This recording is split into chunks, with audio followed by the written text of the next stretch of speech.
नमस्कार दोस्तों, मैं हूं साजन कुमार और आज की वीडियो एक्चुअली मुझे एक टेलीग्राम पे मैसेज आया था जिसमें उन्होंने अपना पोर्टफोलियो बताया और पोर्टफोलियो काफी बड़ा था। मैंने कुछ कंपनीज के स्टॉक देखे, मेरे को अच्छे लगे। फिर मुझे लगा कि क्यों ना इनसे पूछा जाए कि ये किस बेसिस पे इन्वेस्टमेंट की है। तो उन्होंने कहा कि इन्होंने पोर्टफोलियो खुद बनाया है और कुछ स्टॉक इन्होंने न्यूज को देखकर खरीदे हैं। तो दोस्तों, अगर आप भी ऐसे पर्सन हैं जो अपना पोर्टफोलियो खुद बनाते हैं या फिर अपनी स्टडी करते हैं या फिर आप बनाना चाहते हैं एक पोर्टफोलियो और लॉन्ग टर्म इन्वेस्टमेंट करना चाहते हैं, शॉर्ट टर्म इन्वेस्टमेंट करना चाहते हैं, तो ये इन्वेस्टमेंट किस तौर पे करनी चाहिए, किस चीजों को देखना चाहिए, जो मेन अगर आप देख लेते हैं तो आपको एक अच्छा मुनाफा हो सकता है। देखिए, वैसे तो बड़ी सारी चीजें हैं जो देखनी चाहिए, बट कुछ मेन चीजें होती हैं। कहते हैं ना कि यार मेरे को मेन बता, बस मैं उसको देखूंगा और अच्छा लगा तो कर लेंगे, वरना इतनी सिरदर्दी मुझे नहीं लेनी है। तो वो चीज हम कह सकते हैं, ठीक है। तो अभी मैं आपको वो सारी चीजें प्लस टेक्निकल प्लस फंडामेंटल, वो तीनों की तीनों, दोनों की दोनों चीजें यहां पे इस वीडियो में क्लियर कर दूंगा। आप लोग लॉन्ग टर्म शॉर्ट टर्म जब भी इन्वेस्टमेंट करोगे, तकरीबन आपको कह सकता हूं आप 90%, 90 से 95% प्रॉफिट में रहोगे। 5% हो जाएगा कि आपका ट्रेड गलत चला जाए, ठीक है। बट दूसरी चीज ये कि भैया, स्टडी है, कुछ भी हो सकता है, कोई गारंटी तो है नहीं किसी चीज की। बट मेरी तरफ से जितना मुझे आता है, जितना मैं जानता हूं, जितनी मैं नॉलेज रखता हूं, वो आपके साथ शेयर करूंगा, ठीक है। ऐसे बिग ब्रदर कह लीजिए, छोटा भाई कह लीजिए, बस दुआओं में याद रखना और वीडियो को शेयर कर देना। तो देखिए, सबसे पहले तो मैं आपको बता दूं, जब भी किसी कंपनी के इन्वेस्टमेंट आप करना चाहते हैं, आपको फर्स्ट ऑफ ऑल एक चीज जो सबसे पहले नोटिस करनी होती है, वो क्या नोटिस करना होता है? वो नोटिस करना है कि इस कंपनी का आखिर बिजनेस क्या है, ये कंपनी क्या बिजनेस करती है। अब आप बोलोगे कि मुझे ये कैसे पता चलेगा? जिनको नहीं पता तो मैं उनको बता देता हूं, तो प्लीज आप पेशेंस रख के वो लोग बने रहिए जिनको पता है कि ये चीज कैसे चेक करते हैं। बट देखिए, मैं सबको साथ लेके चलना चाहता हूं, तो प्लीज कंटिन्यू। तो देखिए, समझ लीजिए कोई भी कंपनी है, जैसे जिसके बारे में शायद आपने सुना भी ना हो, मैं उस कंपनी का नाम लेता हूं, कोई भी, शायद बीईएमएल को ज्यादा लोग ना जानते हो, इसके बारे में नहीं जानते हो। तो बीईएमएल बिजनेस, बीएमएल बिजनेस, अगर आप इतना सा भी सर्च करते हो ना, तो पहले पेज पे ही तकरीबन सारा कुछ आ जाता है। साइड पे गूगल ही बता देता है कि ये कंपनी क्या करती है। तो यहां पे क्या बता रहा है ये, आप लोग यहां पे देख सकते हो। ये बता रहा है BML Limited, previously Bharat Earth Movers Limited, is an Indian public sector company है ये, विद हेडक्वार्टर इसका यहां पे है। And it manufacture variety of heavy equipment such as, कौन कौन से हैवी इक्विपमेंट बताती है? अगर आप विकिपीडिया पे जाके देखोगे तो वो बता देगा, जैसे अर्थ मूविंग, ट्रांसपोर्ट, माइनिंग, ये चीजें। तो आपको यहां से बिजनेस पता चल गया। ज्यादा डिटेल में जानना है तो यहां पे विकिपीडिया पे क्लिक करके आप लोग देख सकते हो, ये आपको कंप्लीट इंफॉर्मेशन दे देगा। थोड़ा सा आपको पढ़ना आना चाहिए बस, या हिंदी में सर्च कर लेना तो हिंदी में भी मिल जाता है, ठीक है। अब ये चीज हो गई। अब जब आपको ये चीज पता चल जाए, तो उसके बाद आपको थोड़ा सा ये जानना है, आइडिया लगाना है, खुद ही एस्टिमेशन लगा लेनी है कि ये जो बिजनेस है किस सीजन में सबसे ज्यादा चल सकता है, ताकि आपको ये पता लग जाए, हाँ भाई इस सीजन में ये बिजनेस चल सकता है। और अगर इस सीजन के पहले थोड़ा पैसा लगाया जाए तो मुझे एक अच्छा प्रॉफिट हो सकता है, या फिर इस सीजन के रिजल्ट जब आने वाले होंगे, अगर मैं तब पैसा लगाऊं तो मेरे को एक अच्छा मुनाफा हो सकता है। तो ये पहला पॉइंट है जो आपको ध्यान में रखना है, ठीक है। तो कॉपी पेन लेके अपने पास लिख लेंगे तो काफी अच्छा रहेगा। तो ये पहला पॉइंट। अब दूसरी चीज, जब भी हम long term short term investment करते हैं, तो जो सबसे मेन चीज देखनी होती है वो क्या होता है? समझ लो कोई भी कंपनी ले लो, हम ले लेते हैं XYZ कंपनी लेते हैं। रिलायंस इंफ्रा का स्टॉक अभी डूब रहा है ना, मैं आपको उसी की एग्जांपल देता हूं। रिलायंस इंफ्रा शेयर, समझ लीजिए आपने इसमें इन्वेस्टमेंट करनी थी, आपने बिजनेस देख लिया, सारा कुछ देख लिया।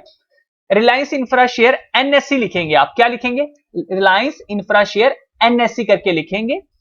उसके बाद देखिए, यहां पे आपको नीचे जो एनएससी की वेबसाइट है, ये वाली nscindia.com, इस वेबसाइट पे जाना है। कहां जाना है? जब आप इस पे क्लिक करोगे ऐसे करके, तो ये पेज आपके सामने ओपन होगा, ठीक है।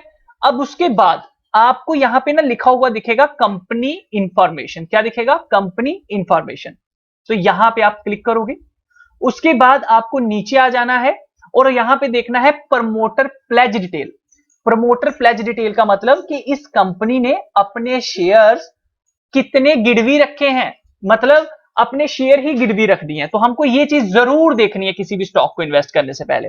तो जैसा कि ये बता रहा है कि भैया इसने 29 एक गिरवी रखे हैं और 85% अलग से गिरवी रखे हैं। कुछ ये परसेंटेज है, जो मर्जी यार कह लो, मैं इसको ज्यादा डिटेल में नहीं, बस आपको बोलना चाहूंगा कि अगर आपको बी और सी के अंदर वैल्यू दिख रही है तो उस शेयर्स में आपको इन्वेस्टमेंट करने की जरूरत नहीं है, ये बात ध्यान रखिएगा। अगर इसमें आपको वैल्यू दिख रही है तो इन्वेस्टमेंट नहीं करनी है, बट अगर यहां पे इन्वेस्टमेंट जीरो है, सॉरी, अगर यहां पे वैल्यू जीरो है, यहां पे जीरो है वैल्यू, तो आप लोग इन्वेस्टमेंट करने की सोच सकते हो। हमारा दूसरा पॉइंट क्लियर हो जाता है। फॉर एग्जाम्पल, जैसे आपने किसी बड़ी कंपनी का नाम सुना होगा, तो हम लोग बात करते हैं एसबीआई, ठीक है, मैं सिंपल सा यही सर्च करता हूं, इसके बारे में सब जानते हैं, स्टेट बैंक ऑफ इंडिया। तो इसका चलिए देखते हैं, ये देखिए मैंने किया और यहां पे प्रमोटर प्लेज पे जाता हूं तो आपको यहां पे जीरो दिखेगा। आप जो भी अच्छी अच्छी कंपनी से उठा के देखेंगे वो कभी भी अपने शेयर्स को गिरवी नहीं रखते हैं। दोस्तों, जब हम अपनी जमीन को ही गिरवी रख के आगे काम कर रहे हैं तो मतलब हमें अपनी जमीन की वैल्यू नहीं है, सिंपल सी बात बोलता हूं। तो कोई भी एक अच्छी कंपनी अपने शेयर्स को गिरवी नहीं रखती है, ये बात ध्यान रखिएगा। तो ये दूसरा पॉइंट है जो आपको देखना है। अब तीसरा पॉइंट, फंडामेंटल के बेसिस पे आपको क्या देखना है, वो ये देखना है कि कंपनी के ऊपर नेटवर्थ कितनी है और कंपनी का लोन कितना है, जो मेन चीज है। थोड़ा सा बस ये देखना है, इसके बाद उसके बाद हम टेक्निकल के ऊपर आ जाएंगे, ठीक है। आई एम सॉरी, लाइक करते रहिएगा प्लीज अगर वीडियो अच्छा लग रहा है। तो आपको किसी भी कंपनी, समझ लो जैसे हम टाटा स्टील, चलेगा ना, Tata steel share, Tata steel share ऐसे करके समझ लो, एक सर्च करना है आपको। अब इसके लिए जो वेबसाइट ओपन करनी है वो करनी है moneycontrol.com। कौन सी करनी है? moneycontrol.com। ये जो वेबसाइट आती है मनी कंट्रोल, ये ओपन कर लेना, यहां पे क्लिक करना। जैसे क्लिक करोगे तो आपको ना देखो यहां पे एक चीज दिखती है, फाइनेंशियल लिखा होता है। क्या लिखा होता है? फाइनेंशियल। आप यहां पे क्लिक करना, उसके बाद देखो यहां पे बैलेंस शीट आती है, आपको यहां पे क्लिक करना है। जैसे ये ओपन होगा मैं आपको बताता हूं, ओपन हो गया ये पेज। अब देखो यहां पे ना न्यू फॉर्मेट है, रिजल्ट इन ओल्ड फॉर्मेट। हम ओल्ड फॉर्मेट में देखेंगे, वो काफी आसान रहता है समझने में। तो ओल्ड फॉर्मेट पे हम क्लिक करेंगे। अब यहां पे ना आपको सबसे पहले तो ये देखना है कि जो शेयर कैपिटल है वो इंक्रीज ना हो रही हो। जैसे कि देखो ये वाली इंक्रीज हो रही है ना, ये देखो पीछे 2015 में इतनी थी, अब इतनी हो गई, इतनी, ये बढ़ती जा रही है। चलिए ये भी इतना मैटर नहीं करता है, इसको भी हम छोड़ देते हैं कि ये थोड़ी थोड़ी इंक्रीज हो रही है तो वो चलेगा। लेकिन फिर भी अगर आप बहुत ज्यादा मतलब स्ट्रॉन्ग एनालिसिस करना चाहते हैं तो कोशिश करें ये ज्यादा इंक्रीज ना हो, कम हो तो बड़ी अच्छी बात है, बढ़नी नहीं चाहिए। जैसे कि देखिए ये यहाँ पे 15 से 19 तक बढ़ी है, ठीक है ना। अब इसके अलावा सेकंड चीज होती है कि कंपनी के पास रिजर्व कितना है, कंपनी के पास रिजर्व कितना है। अगर कंपनी के पास रिजर्व है तो बड़ी अच्छी बात है, बट उसके अलावा फिर आपको नीचे दे देखना है कि कंपनी ने लोन कितना लिया है। अब कंपनी ने देखो यहां पे लोन 28,934 करोड़ का तकरीबन लोन लिया हुआ है। टोटल डेप्ट इसके ऊपर इतना है, बट कंपनी की नेटवर्थ जो है वो 70,454 है। मतलब जितना कंपनी ने लोन लिया है उसके मुकाबले कंपनी के पास नेटवर्थ जो है वो अच्छी है, ये बात देखने वाली है, ठीक है ना।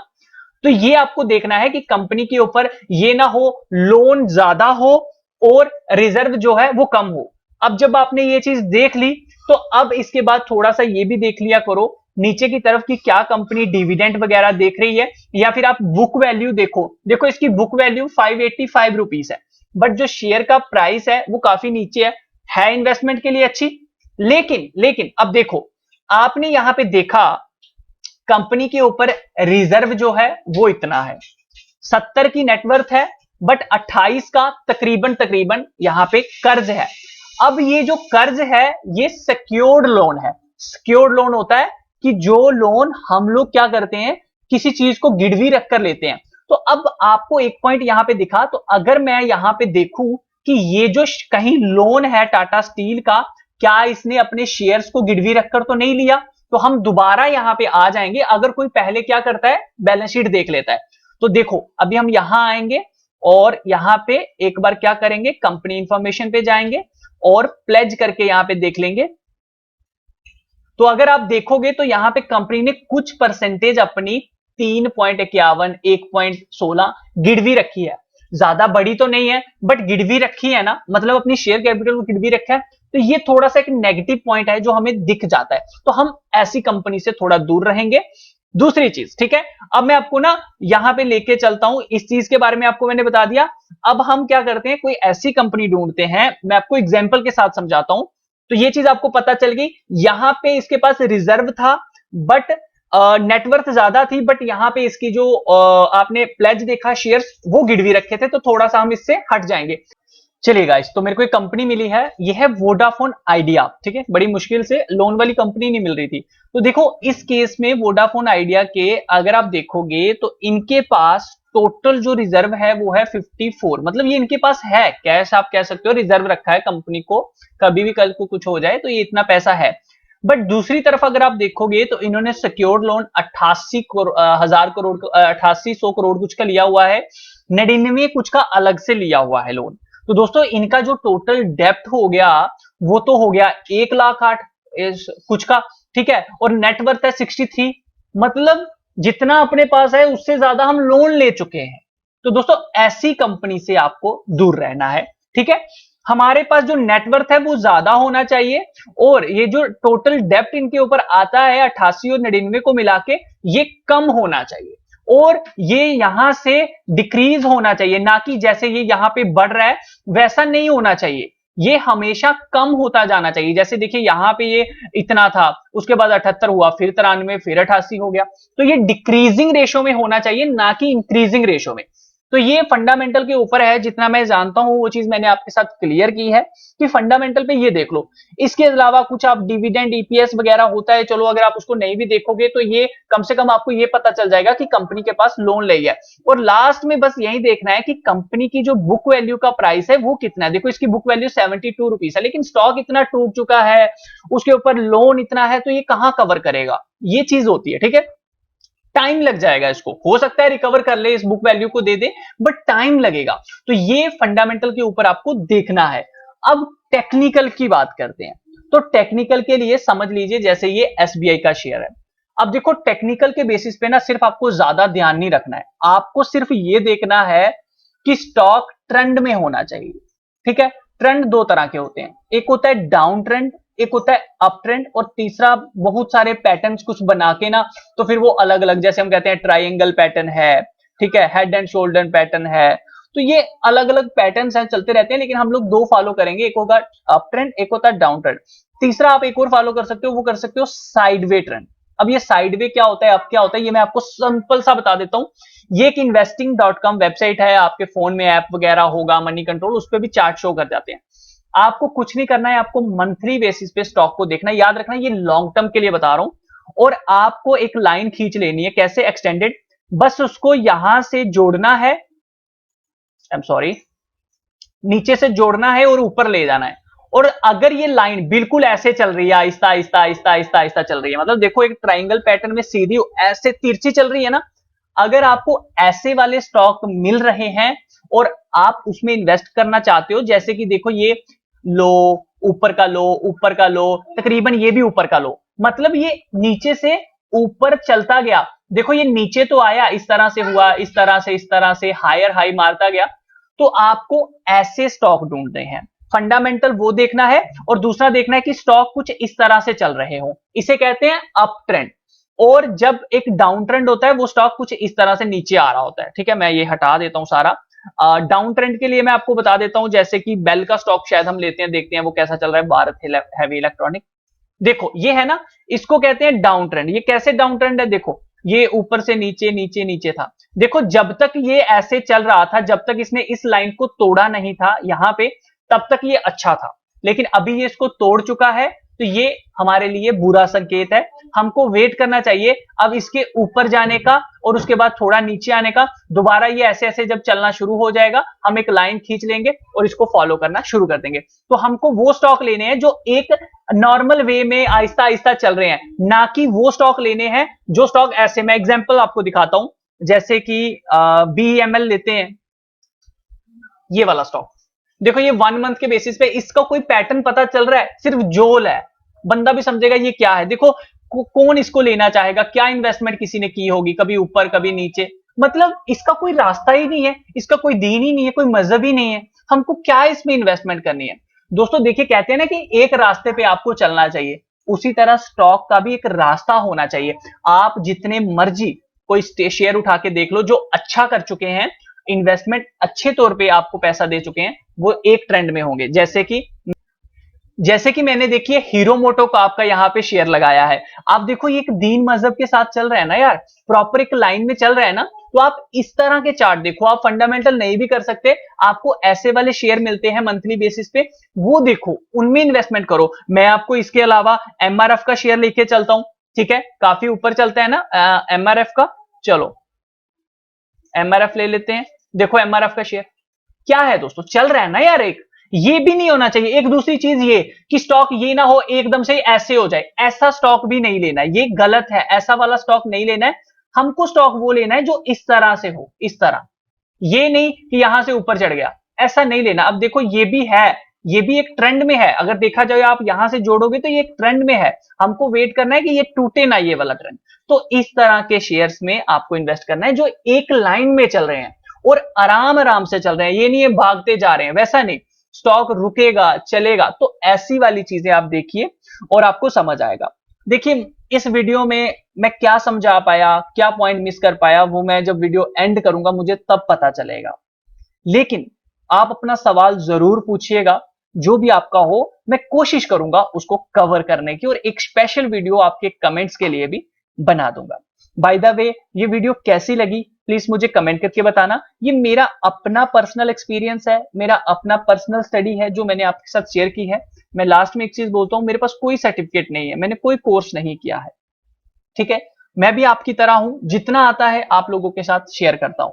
बाकी वीडियो अच्छा लगा है तो शेयर कीजिए, लाइक कीजिए, ताकि कोई भी रिटेल ट्रेडर कोई भी लॉन्ग टर्म इन्वेस्टमेंट करने के लिए कोई गलती ना करे, अपने शेयर्स इन्वेस्ट करके बाद में उसको पछताना ना पड़े दोस्तों। तो मिलता हूं नेक्स्ट वीडियो में, तब तक के लिए अपना ख्याल रखिए।